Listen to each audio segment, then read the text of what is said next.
O que sai da sua boca revela o que está no seu coração.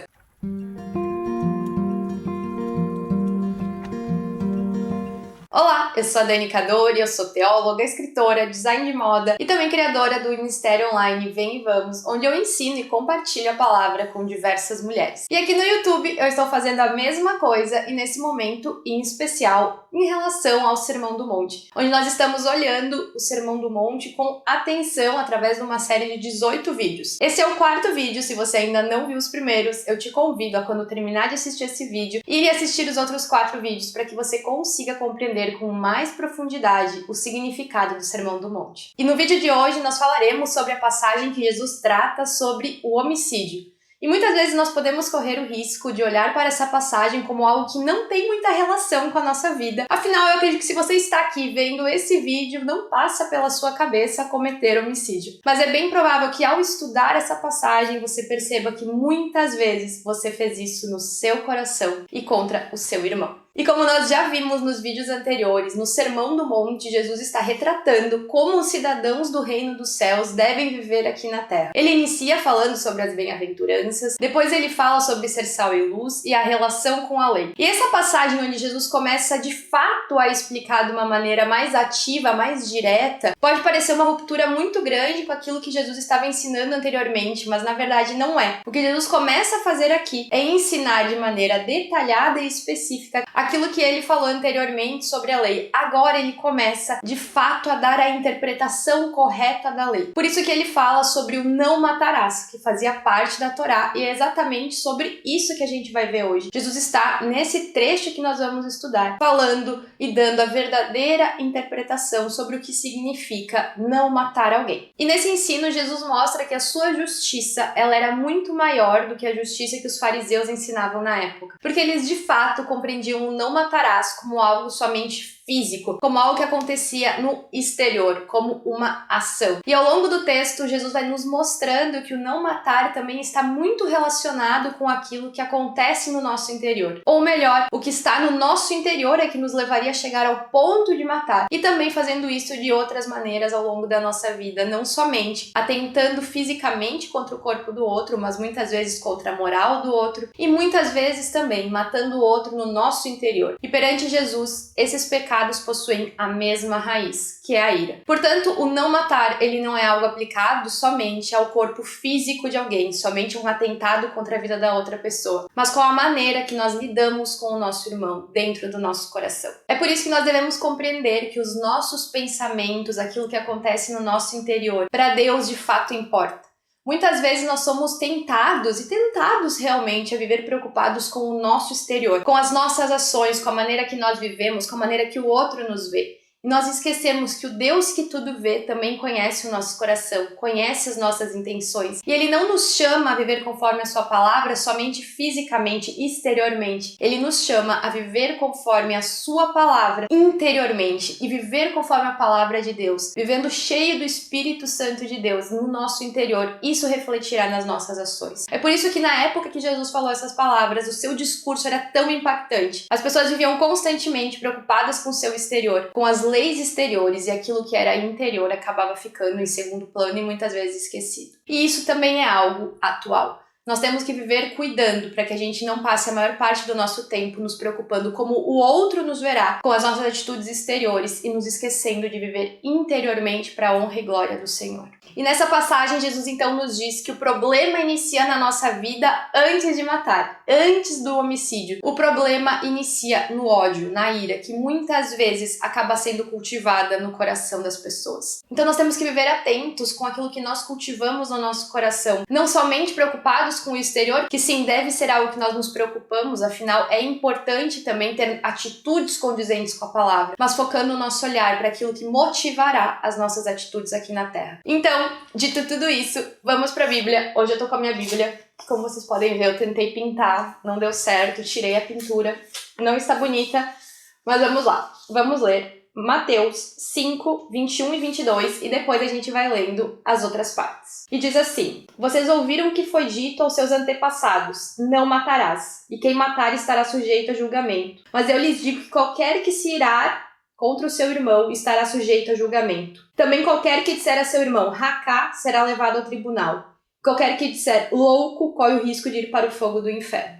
O que Jesus está dizendo aqui é que o assassinato, ele não envolve somente a vida física do outro, mas também destruir o outro no nosso coração. E também destruir o outro com palavras. Jesus está elevando, como nós já falamos no primeiro vídeo, Jesus eleva tudo aquilo que era conhecido na sua época. Jesus está elevando o padrão. E ele está dizendo que não é só o corpo físico do outro que importa, o interior do outro, a maneira que nós vemos o outro, não destruir a imagem do outro perante as outras pessoas, não proferir palavras de ódio contra o outro, também são coisas que importam e que devem ser zeladas. Aliás, que se assemelham e andam ao lado de cometer algo físico contra a outra pessoa. Obviamente que nós temos que compreender aqui que Jesus não está dizendo que não existe diferença alguma entre esfaquear alguém e fazer uma fofoca sobre a outra pessoa. Nós temos que ter uma visão que sim, existe diferença. Na maneira que nós vivemos aqui, existe diferença e faz diferença. Mas a questão é que ambos possuem a mesma raiz. Ambos nascem do mesmo lugar pecaminoso. Ambos nascem do ódio, da ira, do rancor contra o próximo. E isso já é um pecado. Então nós não devemos viver somente preocupados com aquilo que aos nossos olhos são pecados gigantescos, como ferir a vida do nosso irmão. Nós também temos que nos preocupar com todos os pecados relacionados, todos os pecados que o Senhor nos chama a não praticar. Aparentemente, Racá, nos tempos de Jesus, era alguém que negava a existência de Deus, era alguém considerado louco, era alguém desprezado pela sociedade. Inclusive, Jesus foi xingado por essa palavra. E o que Jesus está mostrando aqui é que quando nós proferimos essas palavras contra os nossos irmãos, nós estamos pecando. E muitas vezes nós não estamos revelando nada contra o nosso irmão. Ao contrário, nós estamos revelando o que nós carregamos no nosso coração. Eu não sei se você já escutou a frase, o que Maria fala de Ana revela mais sobre Maria do que sobre Ana. E muitas vezes nós esquecemos essa realidade. Quando nós passamos a nossa vida falando mal dos outros, criticando o outro, chamando o outro de louco, de racá, de tolo, nos colocando num lugar tão altivo em que nós nos achamos no direito de julgar o outro e proferir palavras de maldição contra o outro, isso está revelando o que está no nosso coração. E é bem provável que então o que estará no nosso coração é exatamente ira, ódio, tudo isso, que conduz ao homicídio, mesmo que não físico, mas interior do outro,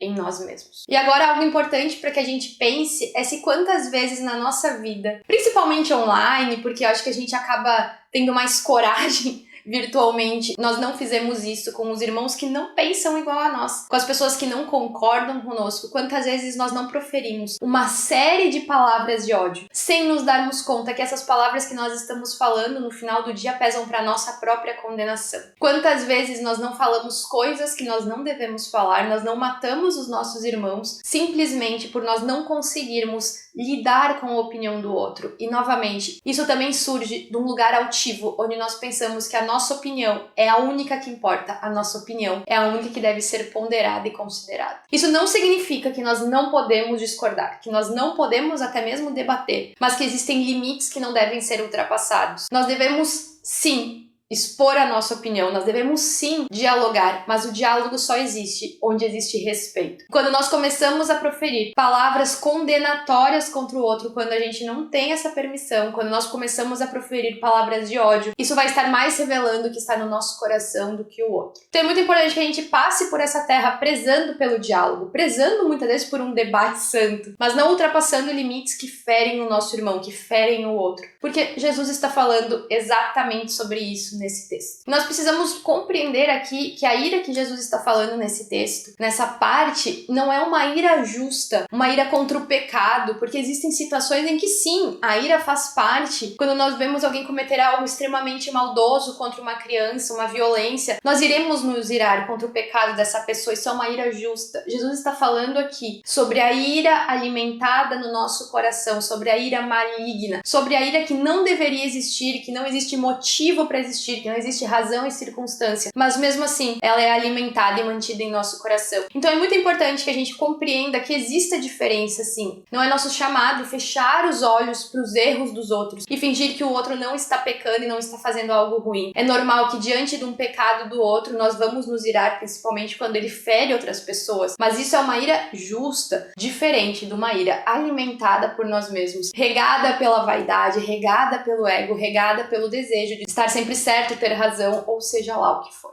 E agora vamos continuar nos outros 2 versículos do texto, que diz assim: Portanto, se você estiver apresentando sua oferta diante do altar e ali se lembrar de que seu irmão tem algo contra você, deixe sua oferta ali, diante do altar, e vá primeiro reconciliar-se com seu irmão. Depois volte e apresente sua oferta. O que Jesus está dizendo aqui? Reconciliação é importante. Reconciliação é prioridade. Aqui Jesus está dizendo como nós devemos lidar diante da ira, seja a nossa ira ou a ira do outro. Ele está dizendo que se você está indo até o altar e você lembrar que o seu irmão tem algo contra você, volte e resolva primeiro o problema com o seu irmão. E a menção de deixar a oferta é justamente para destacar a urgência de nós resolvermos os conflitos, de nós não continuarmos com a ira em nosso coração ou não fingirmos que não sabemos que o nosso irmão está com ira no coração dele contra nós. É a resolução de conflitos. Jesus está nos chamando a sermos pessoas que resolvem conflitos, que vivem em busca da paz. E para nós cristãos, resolver conflitos e nos dirigirmos apressadamente ao encontro do outro para estabelecer a paz deve ser uma prioridade. É urgente. E muitas vezes nós vivemos pensando, mas é o outro que tem algo contra mim, não sou eu que tenho um problema contra ele. Então, se é o outro que tem algo contra mim, é o outro que deve dar o primeiro passo para a reconciliação. Mas isso é um engano, isso é uma mentira. Jesus está nos dizendo, se o outro tem algo contra você, vai e se reconcilie com ele. Nós somos chamados a dar um passo até o outro de reconciliação. E muitas vezes isso pode parecer extremamente injusto aos nossos olhos. Mas daí nós temos que nos lembrar do exemplo do próprio Cristo, que veio até nós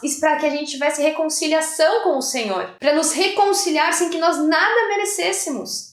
Sendo ele santo, puro, reto, justo e bom. E nós que somos pecadores, muitas vezes nos envaidecemos e pensamos, não, é o outro que tem contra mim. É o outro, então, que tem que vir e fazer e prover a reconciliação. Não acredite nisso. Seja uma pessoa agente de reconciliação e de paz. Crie pontes de relacionamento e não destrua essas pontes. Veja a urgência de viver reconciliado, porque se você estiver com problema com seu irmão, isso refletirá em todas as áreas da sua vida, inclusive no seu relacionamento com o Senhor. O que Jesus nos chama nesses 2 versículos é transformar aquilo que era morte, a ira, em vida, reconciliação. Não deixe para depois, indo além, pense em quantas pessoas você precisa dar passos de reconciliação, sejam por elas estarem com um problema contra você ou por você estar com um problema contra elas. Quantas vezes na internet nós não promovemos morte além de vida nas nossas comunidades locais, nos nossos lares, quando nós vivemos proferindo palavras de maldição ao invés de bênção. Novamente, não se trata de não resolver conflitos, não se trata de fechar os olhos para o problema, mas de lidar com as situações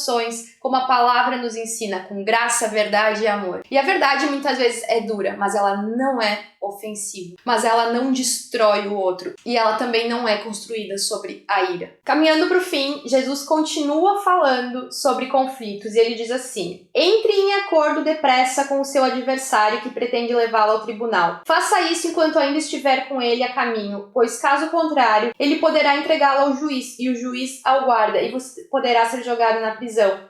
Eu lhe garanto que você não sairá de lá enquanto não pagar o último centavo. Nesse momento, Jesus começa a falar sobre os conflitos legais. Os 2 versos anteriores tratam de conflitos pessoais e aqui Jesus está tratando de conflitos legais. E ele emprega a mesma lógica. Vá e resolva. Vá e não deixe para depois. Vá e corrija. Jesus está nos chamando novamente a ser pessoas que vivem em paz nas nossas relações, que não deixam quando nós estamos devendo algo a alguém, quando nós estamos com algum conflito legal com alguém, isso ir até o último momento, até a última instância e ser preciso ser resolvido perante um juiz. Que nós sejamos pessoas que conseguem entrar em acordo, que conseguem resolver com as outras pessoas, não estendendo as coisas ao máximo e deixando que outras pessoas façam justiça, que nós busquemos em primeiro lugar, que essa justiça aconteça através do diálogo, da conversa, que nós busquemos reconciliação. Porque a animosidade com o outro é uma bomba relógio e nós não temos como saber quando ela vai explodir, quando nós vamos ter que lidar com ela. Por isso, a reconciliação é tão importante. E nós, como cristãos, precisamos reconhecer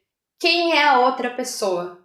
A outra pessoa também é alguém criada à imagem e semelhança de Deus. É por isso que a outra pessoa deve ser tratada por nós com respeito. Nós não devemos matar a outra pessoa no nosso coração, porque ela é alguém criada à imagem e semelhança de Deus. Então, enquanto nós nos movemos nessa terra, nós devemos constantemente ter isso em mente, que o outro, assim como nós, são pessoas criadas à imagem de Deus e merecem ser respeitadas e tratadas de maneira coerente a isso. E diante desses 6 versículos, nós podemos concluir que a maneira que nós lidamos com o outro importa. A maneira que nós lidamos com o outro é importante. Nós não devemos pensar na nossa relação com as outras pessoas como algo secundário. Nós não devemos pensar que matar o outro dentro do nosso coração é algo insignificante, porque não é. Porque como Jesus nos ensina, a raiz é a mesma. A raiz nasce do ódio e da ira. E a minha pergunta para você é: quantas pessoas você não está matando na sua vida hoje? Quantas pessoas você já não matou no seu coração? Quantas pessoas você não proferiu palavras que ao final foram para sua própria condenação? Quantas pessoas você tem que deixar sua oferta no altar e ir até elas em reconciliação? A minha pergunta para você hoje é: como você adorará ao Senhor com o coração cheio de ira? Como você adorará e servirá ao Senhor com um coração cheio de morte? Não deixe para depois. Pense